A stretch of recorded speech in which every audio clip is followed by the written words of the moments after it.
DWIZ, programang sasaguhin ang iba't ibang isyu at mga balita. Karambola sa DWIZ. Tatalakayin, hihimayin at pagtatalunan ang iba't ibang mga isyu.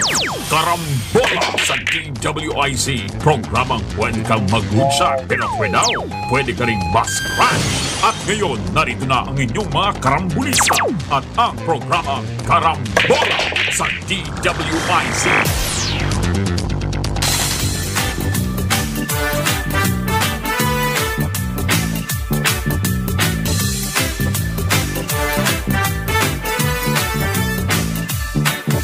Pagising sa umaga kasabay ng almusal, nakatutok sa programang may kabuluhan. Walang paligoy-ligoy, diretso na sa punto. Walang peke dito, totoong balita lamang. Astig na pananaw at malayang pamamahayag. Naguulat, hinihimay ang mga issue. Mga kababayan, ang inyong karambulista, Jonathan De La Cruz at si Conrad Banal. Oh, karambola, karambola sa DWIZ 882.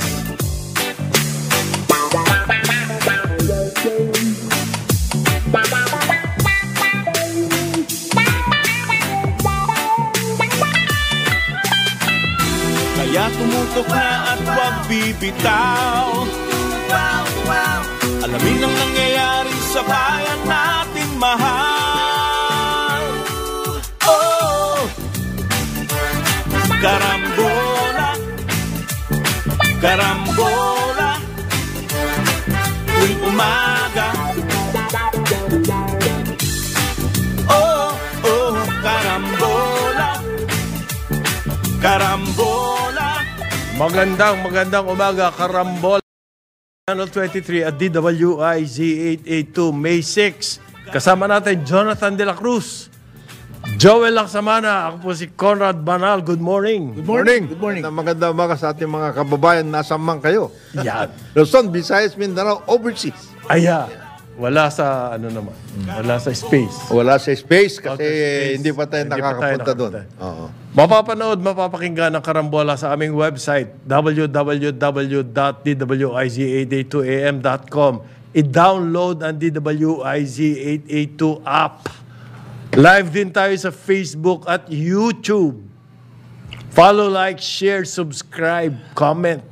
Text line 0999-376-6768. Nasa Digital Free TV. Aliw 23 din ang karambola sa Signal. Channel 24 sa TV Plus. Channel 27 sa GMA For the Box. Channel 25. Yan. Good morning. At sa lahat ng iba pang mga binabati natin digital yung TV mga devices. Regional managers natin. No, isang linggo nandito sila eh. Ayun. Ng Aliw Broadcasting. ALC Media Group. Ayan. Kasama sila doon. Nandoon sila. Sila. Yung ALC Media Group, iba-iba yan. Meron newspaper, may magazine. May digital. May digital at mayroong broadcast. Yung Aliw Broadcast, yung po mga ating regional manager, nagkita-kita rito. Dumating dito sa Manila. Ayan. Hindi lang ako nakasipot. Para maramdaman din nilang init ng pagmamahal. Init ng pagmamahal. Ganun ba yun? Boss. Si Boss Edgard. Ayan. Para maayos at saka yung grupong ALC. Pero batiin muna natin ang mga may birthday. Mukhang matitindi. Kahapon. Happy birthday, Secretary Ted Herbosa. Kahapon yan. Ganon? Oo. At ngayon, siyempre si Congressman, dating Congressman, ngayon Vice Governor ng Negros Occidental, Jeff Ferrer. Yeah. Dating USEC ng DOJ, ngayon Inspector General ng Internal Service ng PNP, si Undersecretary Inspector General Dodo Dulay. Happy birthday sa inyo. Yung pansit, si Hiyas na daw magbibigay. Ganun ba? Ganun ba yun? Bahala na si Hiya. Bahala na si Yas. Okay. Nahimik si Iyas eh. Bigla. Teka, may babatiin ako. Hindi birthday.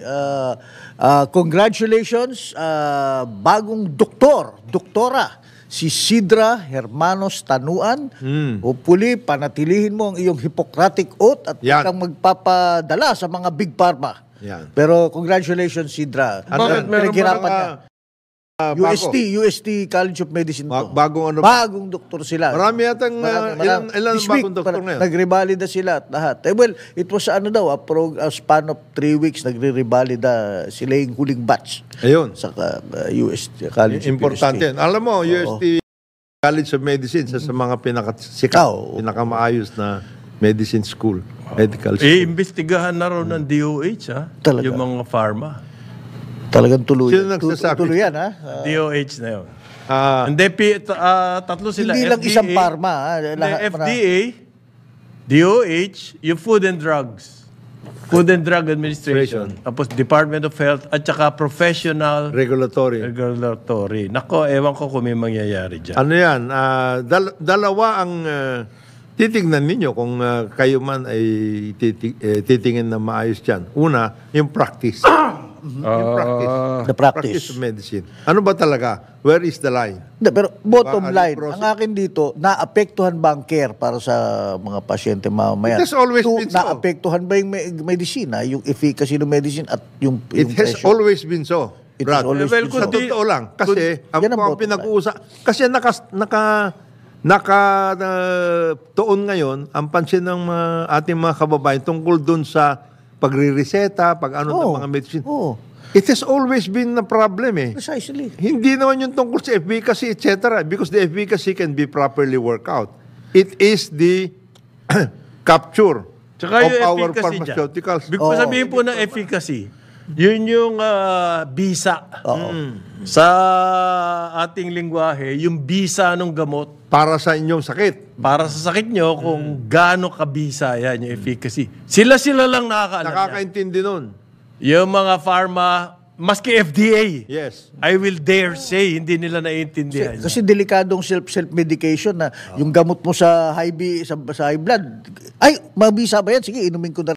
Hindi pa pwedeng ganun eh. Hindi, as a matter of fact, kaya nga nakakawalang gana kasapagkat yung mga traditional medical products, traditional practices na nakakagamot naman dati. Oo.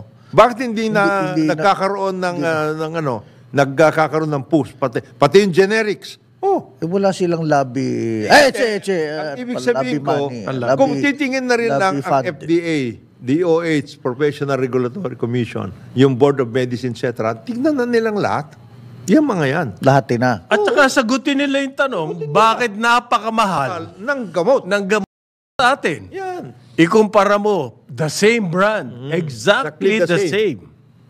Sinong gumawa? Yun. Kung anong pangalan ng gamot? Yun. Kung anong balot? Ganun Pareho din. rin.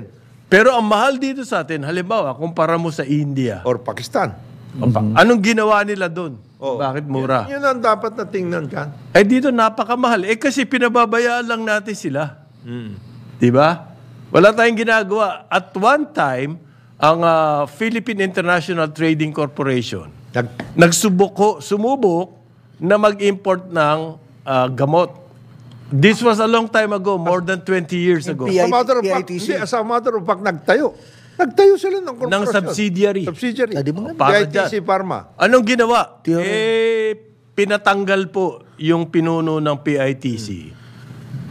Hindi nila sinasabi, siyempre, kung sino naglabi, Kaya nila yun? basta natanggal lang. Natanggal. Ayan. Hindi natuloy. Oo. Galing.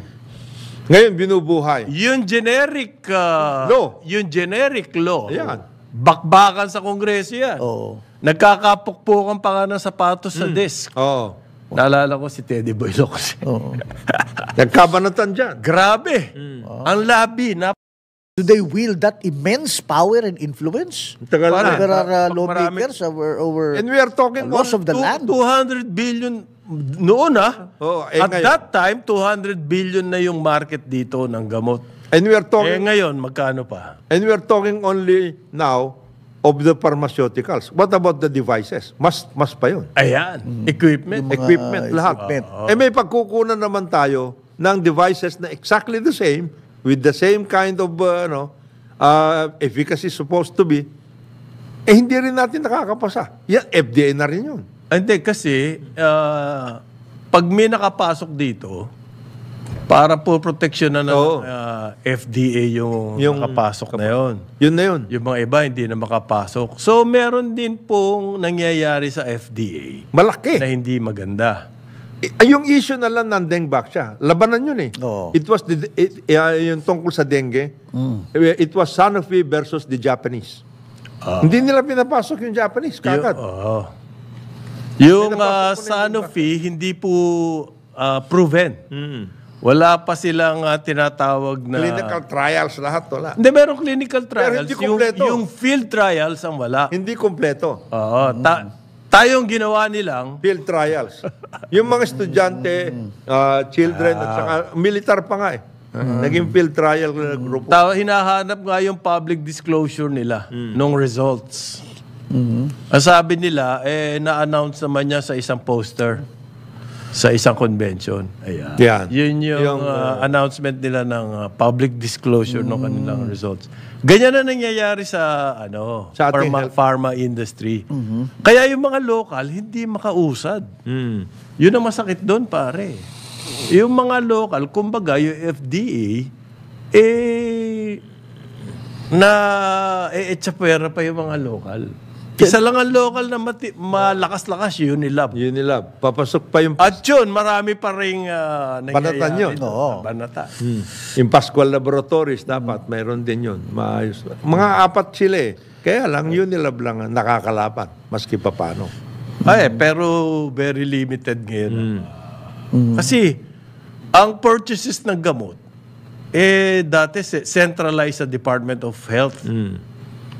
Kaya yun eh.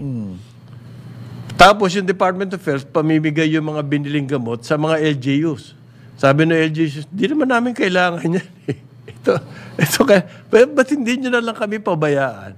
Bawat lugar ho kasi, may kanya-kanyang sakit na kailangan bigyan ng gamot. Kung ang purchases ng DOH, para sa lahat, hindi naman kailangan halimbawa doon sa Ilocos Norte.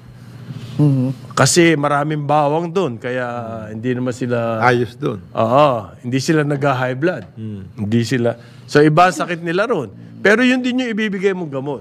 Pero ang akin naman, insofar as local manufacture ng medicines as well as utensils, equipment. Devices. Hindi ba ito pwedeng bigyan ng mga incentive gaya ng binibigay sa may mga subdivision na running of the bulls o township, ganyan, yung PESA, mga ganyan. Meron naman So, sila to encourage, Pero anin mo hindi sa real estate, yung anin mo yung incentives, pare. Ito naman yung punto ko ron. May incentives nga ako, hindi naman ako makabenta. Hindi ka makabenta. Oo, kasi... Kasi kontrolado nga Hindi, isa pa yun. That's ng multinational big yan. ang ating market. So, ano ngayon ang mangyayari dyan? I hope they will come out with some real, honest-to-goodness data. Iimbestigahan daw nila eh. Iimbestigahan. Hindi ko alam kung anong klaseng investigasyon na mangyayari yan. Well, Actually, sa totoo lang, direksyonan lang na mabuti. Baka mas mabuti ang investigasyon siya kaysa nasa Senado. ang DOH daw... Investigation nga yun sa Senado, di ba? Hindi nga, kasi nakakonsentrate kung saan-saan yun eh. Okay. Ito, investigasyon nito, dapat totoo. Take a look at the real practices in healthcare and... Joint committee raw po ng investigasyon among DOH, FDA, and PRC. Yes. At tapos isasama nila yung SEC. Ano kinalaman ng SEC dyan? Yung mga korporasyon siguro. Hindi, baka yung pyramiding scheme. Yun na nga, yung Belkens. Belkens, so... Pero hindi lang po multi-level Belkens ang problema natin. Yun ang gusto namin sabihin dito. Actually, yun na nga, may mga nagsasabi, parang na-single out yung Belkens eh. Well, because alam mo yun, kaya na-single out yung Belkens, kasi they were able to, in a matter of 4 or 5 years, they were able to capture a a substantial share of the market. Well, may nagsasabi, kaya na-single out yan, yun ang ginagawa ng mga big pharma. Eliminate competition. Para palang politika to, no? Pag mahirap maging frontrunner, ano? Oo. Sa maaga, masyadong naging frontrunner ka. Ikaw ang unang-unang mababato. Hindi, tsaka ito, we are talking about billions of pesos. In the meantime, napakahirap pong, yun lang maintenance medication dito sa atin. Ako, hirap na hirap ang mga tao. Kaya yung iba, hindi na lang nagagamot. Ha? Bahala na. Ako pag sa isang event ako, tapos pare-pareho kayong mga senior citizen, isa lang pinag-uusapan. Yung mga maintenance. Kaya nga nakakonsentrate yung itong pinag-uusapan sa ngayon sa maintenance. Kasi tatlo eh. Heart. Di ba? Kidney. Yung dialysis, lahat, etc. Basta sa maintenance drugs. Kasi yun, pag rinisetehan ka nun, yun na yun. Tuloy-tuloy ka. Tuloy-tuloy ka. Okay. Isa pang punto rito, yung nako-concentrate dito sa Belkens, yung problema. Pero aram naman natin, paano gumalaw ang Big Pharma dito sa atin. At noong mga nakalipas, yan na nga ang ginawa nila, yan na nga ang lagi nila, yan nakalakaran dyan. Yung the same thing na ginagawa ng Belkens, ginagawa rin ng Big Pharma. In different ways. Yes, in different ways. Eto lang, may umangal. Sino yung umangal? Yung mga iba. Yung Big Pharma ang umangal. yung mga iba na nakukunan ng share. Pero grabe ang PR campaign itong Belkens. Pare, all over the place. Grabe. May pera talaga. Meron. Laki talaga ng pera sa Big Pharma. 200 billion yan. The last time I checked. Ngayon siguro, magkano na yun? Di ba nga at one point in time, they even threatened to get out of the country? Nanakot pa. Nanakot sila. Nung pinag-uusapan yung tungkol doon sa maximum Kasi price. meron po kasing ginawa si dating Presidente Rodrigo Duterte. Maggagawa ng listahan at yung mga gamot na nandiyan sa listahan na yan, hindi ka pwedeng magtaas ng presyo at a certain point. Sabi nila, hindi naman namin sinabi magtaas kayo, pero hanggang dito lamang. Mahaba po yung listahan na yan. Nagkalokohan sa laman ng listahan. Marami natanggal pa. We're talking about 1,000 drugs. Naging 100 na. 100, at saka yung 100 na yun, labo-labo, na hindi naman dapat yun. Kasi, ang wala naman gumagamit nun. Unang-una, hindi naman yung on a continuing basis, yung bang maintenance or something like that. Kasi yung maintenance, importante yun eh. Araw-araw mong iniinom yan. Kasi yun ang nireseta sa'yo, at yan, pag may brand yan, yun na yun. Maghanap ka ng generic at lahat, baka wala yun.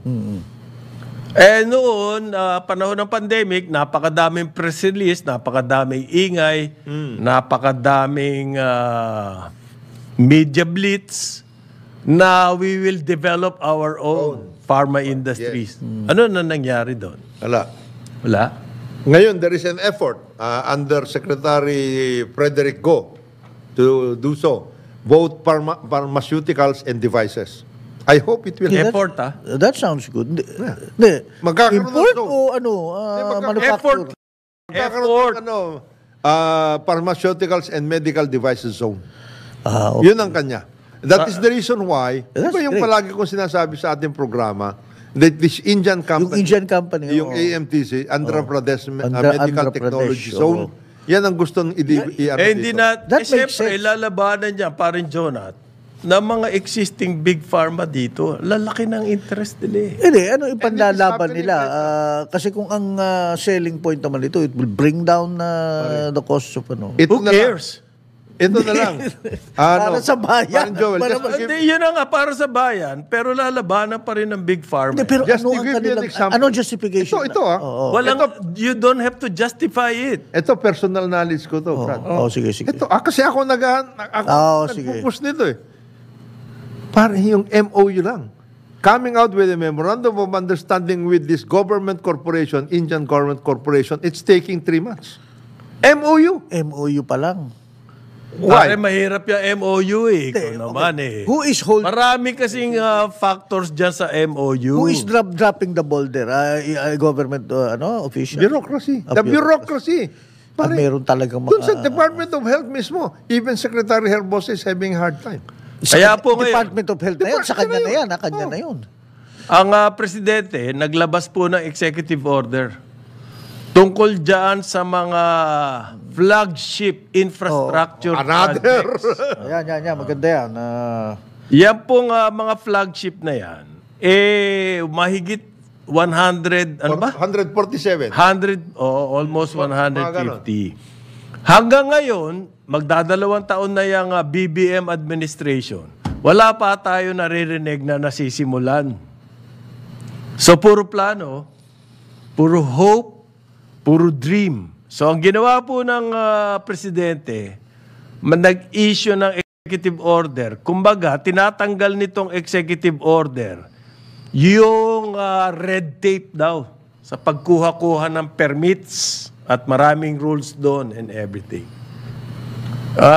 Siyempre, ang sinasabi ng mga ibang tao, nasa permits lang ba ang problema yung mga flagship na yan? Kasi po, bakit importante yung flagship? Bukod sa kailangan ng bayan, yung mga flagship na yan, isang halimbawa dyan, yung commuter rail. Magmula Clark, papunta ron sa Calamba. C2C. Computer po yan, ibig sabihin pampasahero. Okay? Kailangan natin yan.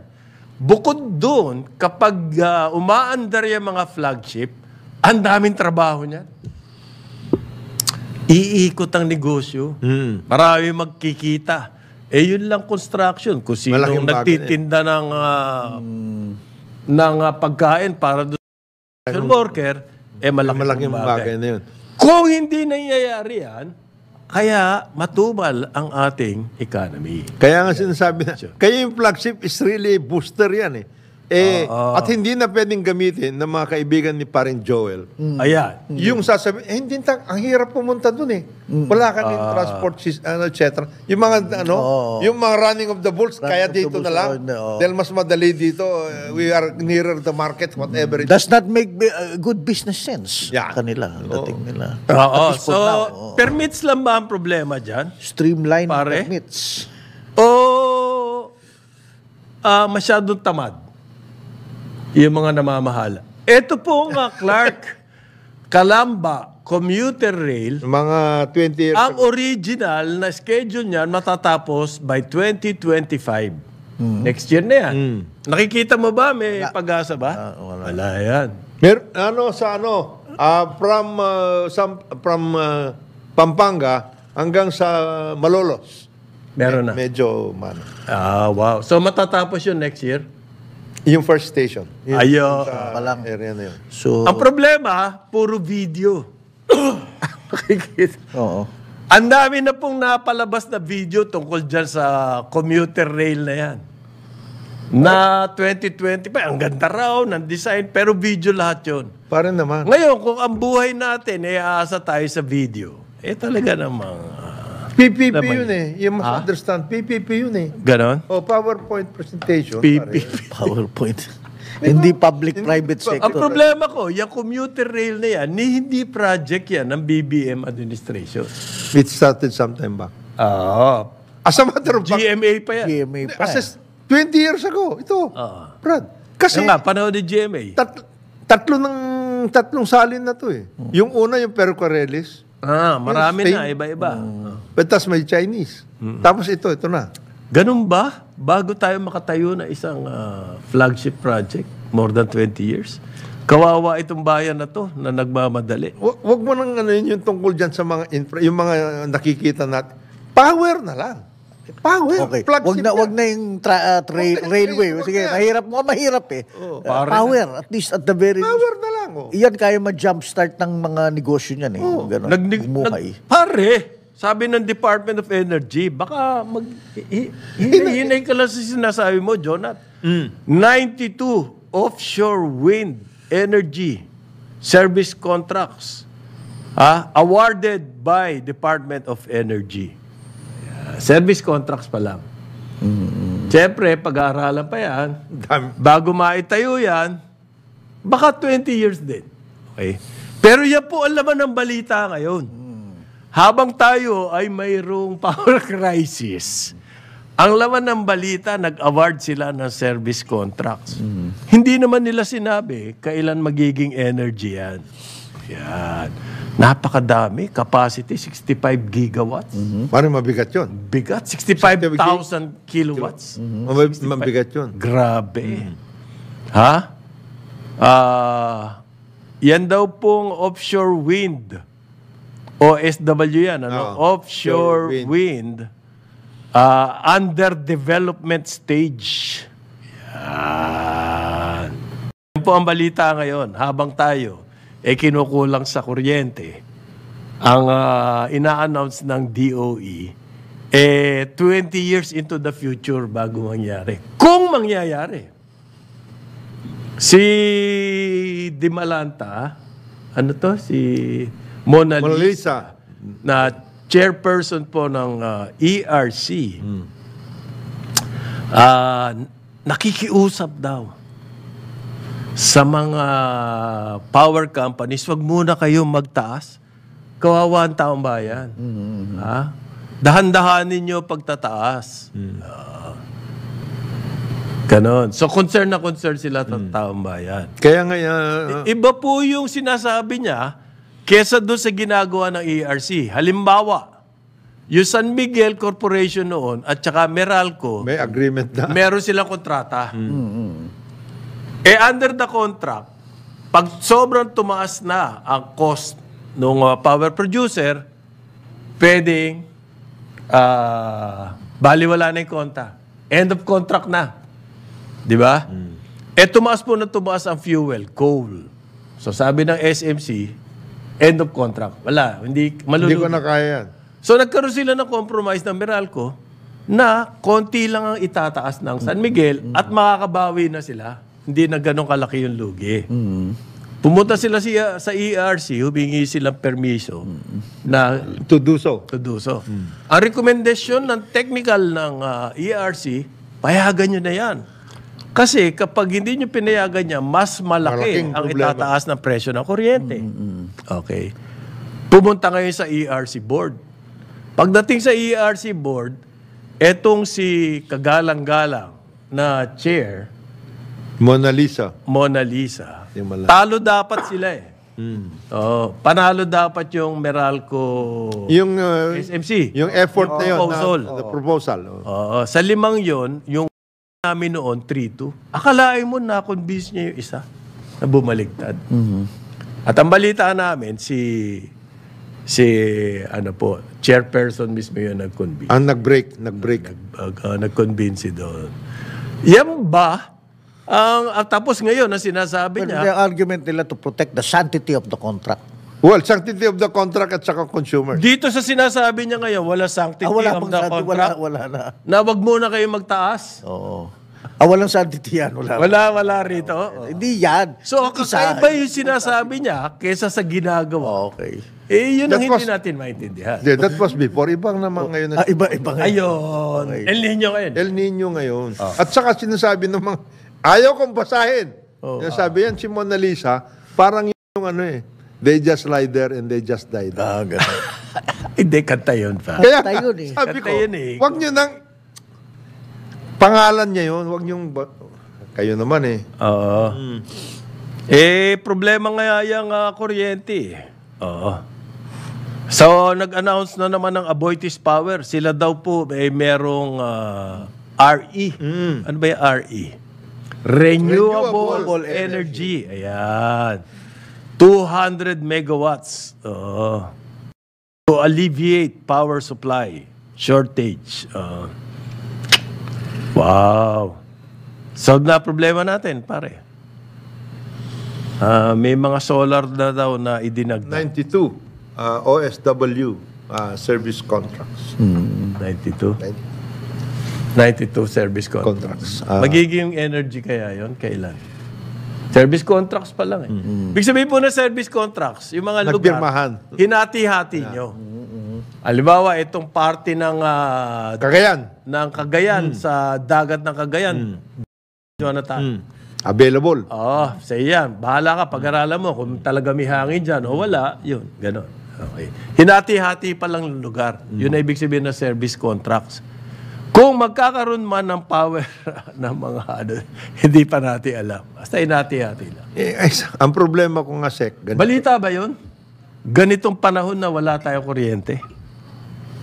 pare, Hope Springs Eternal. Ngayon, Hope Springs. Ito na nga 8:32 ng umaga, Aliw Channel 23 at DWIC 882. Karambola sa DWIZ. Karambola. Balik tayo, Karambola, sa Aliw Channel 23 at DWIZ 882. Ako si Conrad Banal, kasama pa rin natin Jonathan De La Cruz at Joel Lacsamana. May 6. Good morning. Good Good morning. Okay. In-interview po ang presidente ng Chang Dae-hwan. Yan yung chairman ng malaking media group sa South Korea. Ang pangalan Mayong. Okay? Media group. Apparently, ito interview na to ng chairman mismo ipalalabas sa Korea. Na kung saan maraming negosyo gusto rin magkaroon ng factories sa labas po ng Korea. Ganyan halimbawa ang Hyundai. Ang Hyundai Motors naghahanap po ng lokasyon yan somewhere in the ASEAN kung saan sila magtatayo ng bagong planta. Okay. Diyan nililigawan natin noon Talagang kung dito mapupunta yung Hyundai na car manufacturing companies, laking bagay. Tama. Okay. So yan po ang ginagawa natin yung Korea. Ang presidente, ang sinabi niya doon sa interview, yung mga economic zones natin, yan ang pwede niyong puntahan. Okay, marami incentives and everything. Yung economic zones na yan, hindi mo kailangan makipag-deal pa with the LGUs. Kung kani-kanino. Kasi may mga special lane yan. Parang Arcovia. No. Special lane. Special lane. So, ang presidente po natin, ito yung punto ko, palagi yan ang sinasabi niya. Mag-invest sa Pilipinas. Mag-invest. Pinakamahusay na Na salesman. No? person. Yung mga lakad-lakad niya, yan lagi ang kanyang invest. Kasi naniniwala sila. This administration, ang foreign investments ang makakapag-angat sa atin. Kasi by definition, ang isang bayang kamukha ng Pilipinas na developing country, kulang sa kapital. Kulang sa kapital. Saka kukuha ng kapital, di ba, foreign? Kaya yan ang kanila inaatupag. Paano kung nagpasukan lahat yan at wala tayong kuryente? Ano kaya mangyayari? Hindi alis ulit. Ganun lang yan. Simple lang yan. Baka nga hindi matuloy. Mara-write off. Mara-write off lang nila yan. Bola tayo. Okay. Punta tayo sa iba. Tsaka yung terms, pare. I'll give you an example. Okay. Di ba matagal na yung Cancer Institute para sa PGH? Hindi That was in the tuloy-tuloy. news. Bakit nga? Because the PPP terms are not acceptable to the investors. For Ngayon, i-tweak ninyo yan. Yun sabi ko sa kanila. Ganyan din yan to sa power.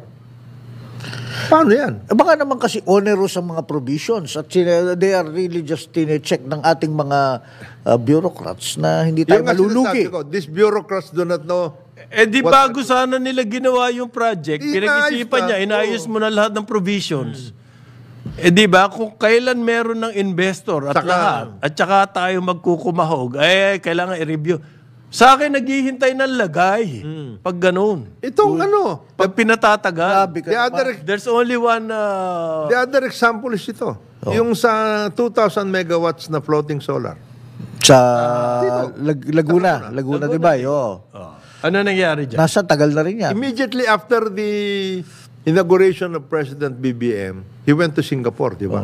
Nagpirmahan pa dun O kailan yun? 2 years ago. Nandiyan pa rin. So wala pa rin. Wala. Ang problema nila yung ECC. DNR. No.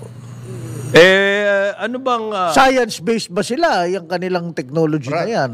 Ito, ang kasama nila dito is a Singapore publicly listed company. If it's not a science-based operation, they will be hanged in Hindi, Singapore. pero bakit sa Laguna will be Lake caned, ilalagay? Because there was, in the lake, meron ng zones is sila. Meron fishing, meron ganito. Nahinati-hati na. Hati-hati na. Meron pang water, etc. And there has been an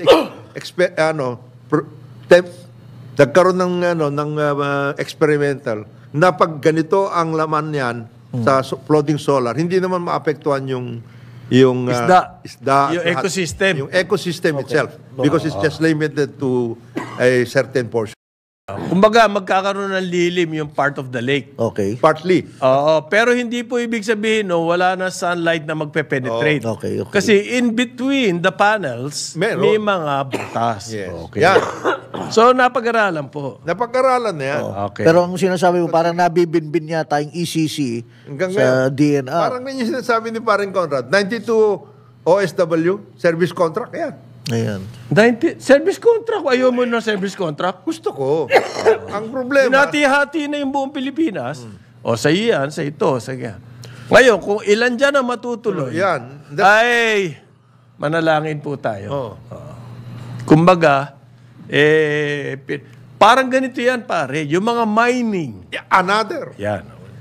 Marami po dyan humingi ng mga service contracts. Hawak na nila yun. Okay? Hindi naman nila gagalawin yun. Kasi yung service contract na yun, pwede mong ibenta sa mga tunay na minero. Okay. Ganyan po nangyayari dyan. So, ang buong Pilipinas, lahat yan, meron na mga mahawak na mining rights. Hindi nila ginagalaw yan. Naghihintay lamang sila na meron tao bibilin sa kanila yun. Wala pala silang kapabilidad. Etong service contracts, di natin alam kung lahat yan kaya nilang gawin. Yung kanilang sinasabi. Palakasan lang yan. At yan ang pinagmamalaki ng Department of Energy ngayon. Panlaban sa walang kuryente. Yan. Ganon. At saka yung, wag muna kayo mag-alang-alang sa bayan. Ngayon pala naalala ko, yung kanina sinasabi ko sa inyo, yung kaso ng Manila Electric at San Miguel, na humihingi sila ng konting kapiraso, 30 centavos per kilowatt hour increase. Ngayon, ang increase, mahigit 10 times na ata niya ang hinihingi nila. Ang San Miguel po at Meralco, tumakbo ng Court of Appeals para ireklamo itong ERC. At ang Court of Appeals, nila grave abuse.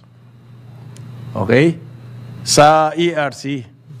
Ngayon, meron isang congressman, sabi, sa Office of the Solicitor General, sabi, i-appeal nyo yung ruling ng Court of Appeals sa OSG.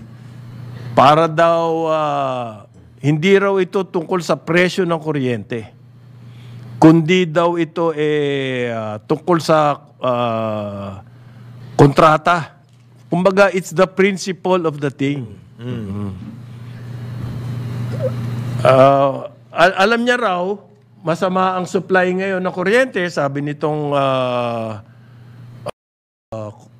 congressman na to, pero kailangan daw po maproteksyonan ang mga consumers against price increases. Yun na nga, hindi niya naintindihan yung kaso. Yun ang gagawin na San Miguel at saka ng Meralco Para hindi malaki ang in-increase. Kesa nakikiusap si kagalang-galang na Mona Lisa de Malanta. Huwag muna kayo mag-increase. Ito na nga, gumawa na ng paraan eh. Pero ni-reject pa rin ng ERC. So, kaya siya sinabihan na grave abuse ka. ibig ko may sabihin, yung congressman nakikialam pa, hindi naman niya alam ang sinasabi niya. Sino yan? Taga Santa Rosa daw eh. Parang gano'n eh. Ewan ko, ayun ang balita ko. Okay? Yan po sa power ngayon. Ngayon, tungkol naman sa tubig. Ayan, tubig. Another. Okay. Another. Sabi po ng paborito ni paring Joel, na cabinet member, wala raw po dapat ikabahala sa tubig. Okay? Sabi ni, ano yan?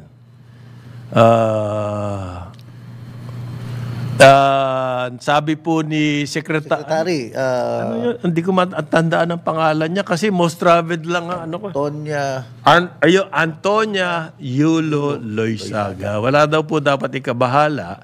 At meron tubig, sapat na tubig. But at the same time, nangangarap po ang DENR, sabi ng DENR, kayo mga golf course, Yan.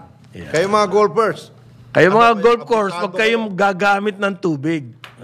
Pipe water, ha? Sinasabi. Sabi po ng DNR yan. Mukhang hindi talaga nakakaintindi ng nangyayari sa mundo. Itong DNR. Yan po mga golf courses, bukod doon sa tubig na iinumin at panligo. Yung pinandidilig ng mga golf courses, sarili tubig yung galing nyo sa pond. Gumagawa silang water impounding ponds. oo. At yun po, yun yung pinandidilig. Kaya pag nasa golf course kayo, at umaandar yung sprinkler, Umiilag ang mga golfer. Takbuhan yan talagang. Kunwari, papalo siya, tigil muna. Ano yan, tsaka siya papalo. Kasi pag naliligo kayo doon sa sprinkler, mga golfers, ang init-init eh. Pag dadaitan ka ng tubig na yun, wastewater. Nag-golf pa noon. sa dami-dami ng pwedeng measures na gawin, Para ayusin. magbibigay kayo ng warning sa mga golf course. Medyo kinulang po tayo sa research dyan. Hindi po ganyan yan. Hindi pipe water yan? Binigyan pa ng numero eh. The golf courses consume about between 700 cubic meters to 1,400 cubic meters of water per month. Per month Dapat pala yun. Parang panligo lang yun. Pang-inom. Pero alam naman daw niya na the golf courses do not use MWSS water. Hindi pipe water yun. Hindi, maliban sa golf courses. Just the same, nag-issue po sila ng bulletin. Anyway, Alam niyo pala, edi useless yung bulletin.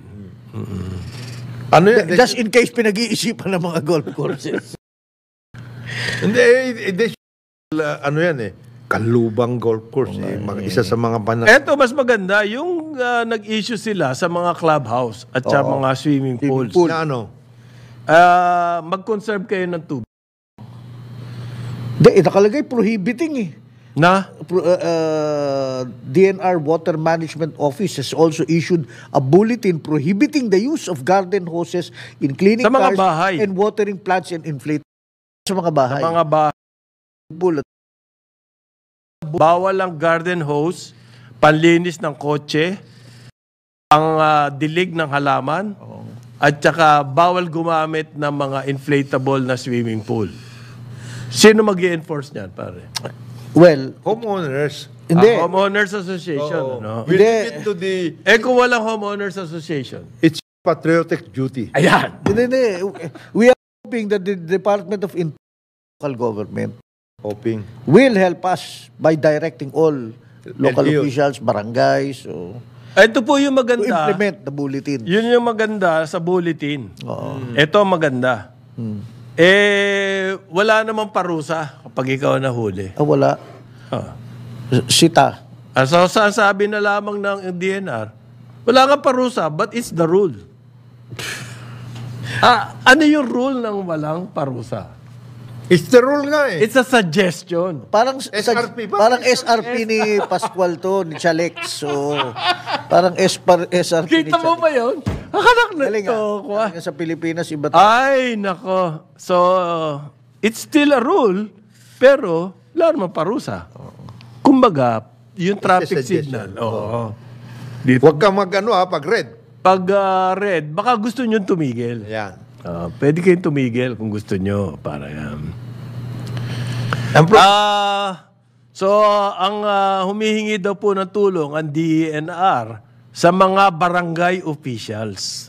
Ang problema may mga ilang barangay, sila mismo nagpapano ng inflatable kasi nga, naiinitan yung kanilang mga Naiinitan din kabarangay. Paano yun? Sabi pa po ng DNR, bawas-bawasan nyo raw po yung pagligo. Aray. Hindi naman yung oras. Oras! Oras. Na pagligo mo, pare. Wag na mo tatagal sa 1 minute. Ha? Ang ligo? Pambihira. Timingan mo, mamaya. Mabigat yun, ha? Ang dami mong dapat gawin para makapag-ano ka dyan sa rule na yan. Tapos po, Kung na yung timba mo, dapat may laman. paano yung mga nagninegosyo daw ng car wash? Oh. Meron bang rules dyan? Wala. Wala daw. Wala. plan At to wala plano. Wala. Oo. Magamit sila ng power hoses daw. Sabi po ng DNR secretary, walang dapat ikabahala daw sa supply ng tubig. Pero ito ang problema natin. Ang level po ngayon ng tubig sa Angat, 186 na lang. Nireport natin, 188. 2 metro na yun na wala. 6 na metro na lang po, 180 na yan. Yan na yung... Hindi na pwede, hindi wala na pwede, tubig. limit na po yan. Binabandam nila. Umaabot dati yan ng 212 meters, 212 meters. Ngayon, nasa 186. Binabandam nila. Oo. I don't know whether it was the National Water Resources Board. Ay, Yung level na pwede pa. Hindi 80, 180. so mas mababa pa sa 180. Bakit? Nasa discretion ba nila yon o that's the law of physics? Ayokong No, hulaan yan. that is the study. The new study that they made. Bakit? Biglang-bigla may bagong study. Meron. Meron. Parang Galing. 175 or 176. Ganon? Something like that. Galing. Alam niyo po, hindi kayo pwede mag-new study sa tubig. Parang yan yung may inflation tayo, mag-print tayo ng mas maraming pera. Hindi ganun. Ganun yun. Hindi ganon? Hindi ganon? Hindi, oo. Bakit hindi? Bakit naman? Kasi ang mangyayari, tapos pareho pa rin ang binibigay mong allocation sa 2 concession. Ubus yan. May wala ng tubig ang maraming lugar sa Metro Manila talaga. Okay.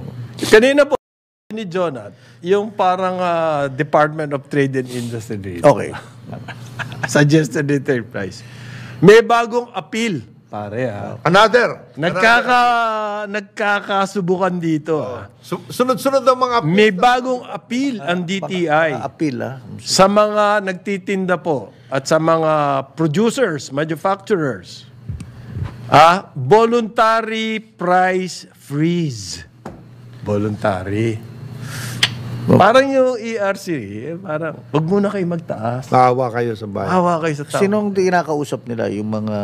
DTI, mga retailers daw, yung mga nagtitinda, at saka yung mga manufacturers, wag kayo magtaas. Voluntary naman to. Yeah. Alam mo, Mamang Sal... Kumbaga, mag-volunteer kayo magpalugi. Okay. Yun. Ganun ang gusto mangyari. Ni Chalex.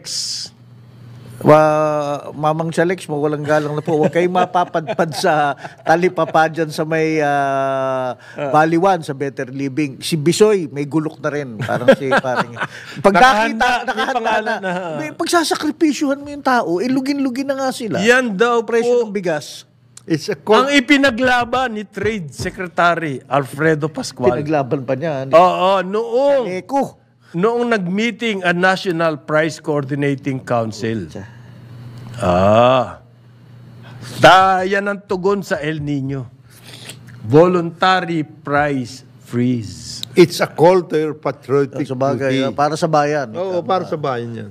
Alam mo, Mamang Chaleco, bilib ako sa'yo, sir. Well, hindi na kailangan ng voluntary kasi pag may state of calamity po, automatic yan. Bawal magtaas ng presyo. Nasa batas yan. Pero nasa ilan ba? 100 areas lang. 140 areas. Yung nag-declare ng emergency. Paano yung ibang areas? Voluntary. Para maayos. Tinanggap naman daw ng mga manufacturers yung mainit Na pakiusap. Nagbabagang pakiusap ng Trade Industry Secretary. Ayon sa kanyang PR, mainit daw po ang pagtanggap. At nangako pa nga ang mga manufacturers daw na pag-aaralan nila mabuti. Kung paano sila hindi magtataas ng presyo. So, semi-sadista na mga ito, ha? Semi-sadis. Dahil na po si Chalex, talagang concerned over inflation. Tsaka yung mataas na power rates. At tsaka yung nawawalang power rates.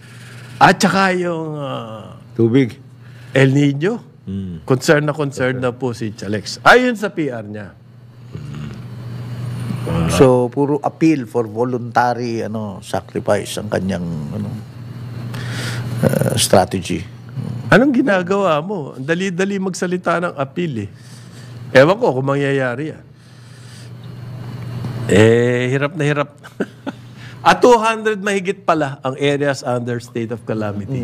Doon sa mga area na yon, hindi kayo pwede magtaas ng presyo. Kasi automatic, pag state of Under calamity, the law, yes. automatic na Automatic bawal. Paano yung ibang lugar? Voluntary na lang. Ayan. Napakahusay yan. Call to patriotism nga ito. Okay. It's an appeal. Ito, I hope the President realizes that the government is a government of appeals right now. Puro pakiusap. Pakiusap. Pakiusapan. Why? Because we have... In the real world po, yung pakiusap na yan, it may work sometimes. Many other times, hindi. Most of the time, hindi po mangyayari. Lalo Because naman. ang hinaharap niya mga negosyanteng yan, Oo. life or death. Sila Pag hindi rin. ka nagtaas ng presyo, yung losses, at yung loss na yan, hindi lang one time, ha? Mag-accumulate siya. Naku po. Halimbawa ikaw, retailer ka, dyan sa mga mall.